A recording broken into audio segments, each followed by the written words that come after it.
लोकसभा चुनाव को लेकर सियासी पारा थमने का नाम नहीं ले रहा है। टेम्परेचर बढ़ता जा रहा है। कुछ ही महीने में लोकसभा चुनाव होने हैं और इससे पहले सत्ताधारी राष्ट्रीय जनतांत्रिक गठबंधन यानी कि एनडीए की अगुवाई कर रही भारतीय जनता पार्टी बीजेपी की रणनीति वोटों का नया समीकरण गढ़ने की है। बीजेपी ने हाल ही में हुए 5 राज्यों के चुनाव में 3 जगह जीतने के बाद जब मुख्यमंत्रियों के नाम का ऐलान किया तभी इसकी झलक मिल गई थी। राजस्थान में भजनलाल शर्मा को सीएम बनाए जाने के पीछे कोर वोटर ब्राह्मण को सहेजने की कोशिश। मध्य प्रदेश में मोहन यादव को ताजपोशी के जरिए यूपी और बिहार के यादवों को संदेश देने की रणनीति बताई जा रही थी। बीजेपी की रणनीति अब धरातल पर दिखने लगी है।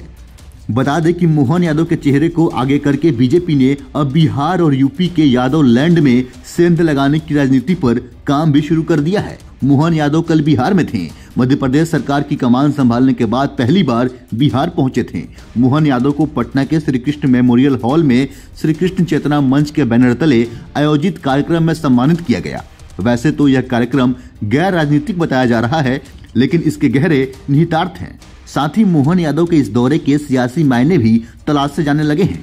कहा तो ये भी जा रहा है कि बीजेपी यूपी और बिहार के यादव लैंड में लालू यादव और मुलायम सिंह यादव के गढ़ में सेंध लगाने की रणनीति के तहत मोहन यादव को इन प्रदेशों में भी प्रचार के लिए उतारेगी और एमपी के सीएम का यह बिहार दौरा इसी की पहली पहल है।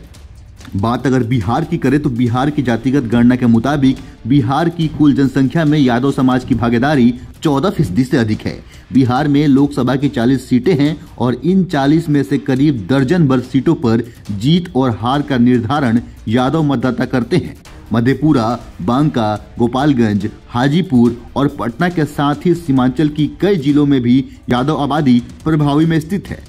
तो वहीं बात अगर यूपी की करें तो यूपी की जनसंख्या में यादव समाज की भागीदारी अनुमानों के मुताबिक 10% के करीब है। मैनपुरी, एटा, इटावा, फर्रुखाबाद के साथ ही पूर्वी यूपी के आजमगढ़, बलिया, गाजीपुर, देवरिया, जौनपुर समेत दर्जन भर से अधिक जिलों में यादव आबादी 15% से भी अधिक है। तो वहीं बिहार के यादव मतदाताओं के बीच लालू यादव की पार्टी राष्ट्रीय जनता दल को अधिक वोट मिलता रहा है।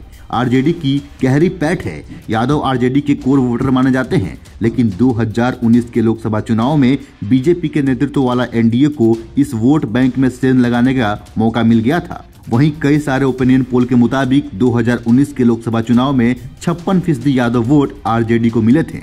वहीं बीजेपी के नेतृत्व वाले एनडीए गठबंधन को 27% यादव वोट मिले थे। हालांकि एक बात और अलग है कि उस वक्त नीतीश कुमार एनडीए का हिस्सा थे। यूपी की बात करें तो वहां के ओपिनियन पोल के अनुसार 60% यादवों ने सपा और बसपा के महागठबंधन के पक्ष में मतदान किया था।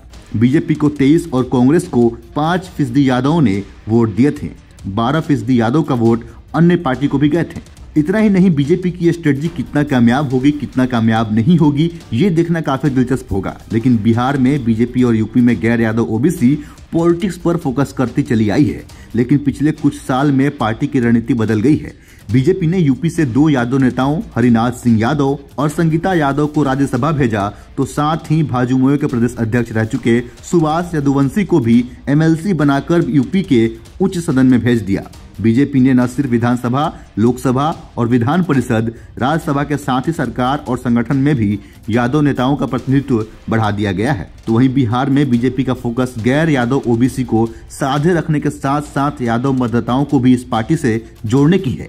बीजेपी ने रामकृपाल यादव, हुकुमदेव नारायण यादव जैसे नेताओं पर भी दांव लगाया है। नंदकिशोर यादव, नित्यानंद राय को भी आगे बढ़ाया है। और तो और पार्टी ने बिहार बीजेपी का प्रभारी भी भूपेंद्र यादव के रूप में एक बड़े यादव चेहरे को बना रखा था, लेकिन पार्टी यादव वोट में बड़ी सेंधमारी नहीं कर सकी। बिहार में यादव वोटर्स पर लालू यादव का मैजिक ऐसा है कि उनका साथ छोड़कर गए पप्पू यादव की पार्टी और मुलायम सिंह यादव की सपा भी इसी समाज को अपनी जमीन मजबूत नहीं कर रही है। लेकिन सबसे बड़ा सवाल यह है कि मोहन यादव बीजेपी के लिए कितना इफेक्टिव साबित हो पाएंगे। बीजेपी ने अब अपनी रणनीति में बदलाव किया है। बीजेपी ने एक तरफ जातिगत जनगणना में यादव की जनसंख्या बढ़ा चढ़ाकर दिखाए जाने का आरोप लगाया, तो वहीं दूसरी तरफ केंद्र सरकार में मंत्री नित्यानंद राय के नेतृत्व में बड़ा यादव सम्मेलन आयोजित करा रहा है। यह संदेश भी दिए गए हैं कि अब वह नॉन यादव ओबीसी पॉलिटिक्स से इंक्लूसिव ओबीसी पॉलिटिक्स की रणनीति पर चलेगी।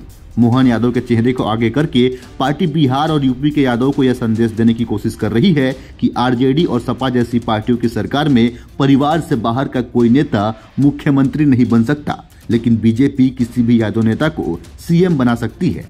जिस यादव वोट को लालू की पार्टी से तोड़ने में मुलायम सिंह यादव जैसे कद्दावर नेता को सफलता नहीं मिल सकी थी, उस वोट बैंक में क्या मोहन यादव सिंध लगा पाएंगे? अगर लगा पाए तो कितनी? ये सबसे बड़ी सवाल है। बाकी इस पर आपकी क्या राय है? अपने हिस्से का राय हमें कमेंट के जरिए अवश्य बताएं। फिलहाल के लिए इतना ही। ऐसे ही अन्य खबरों को देखने के लिए बने रहें सहारा समय के साथ। नमस्कार।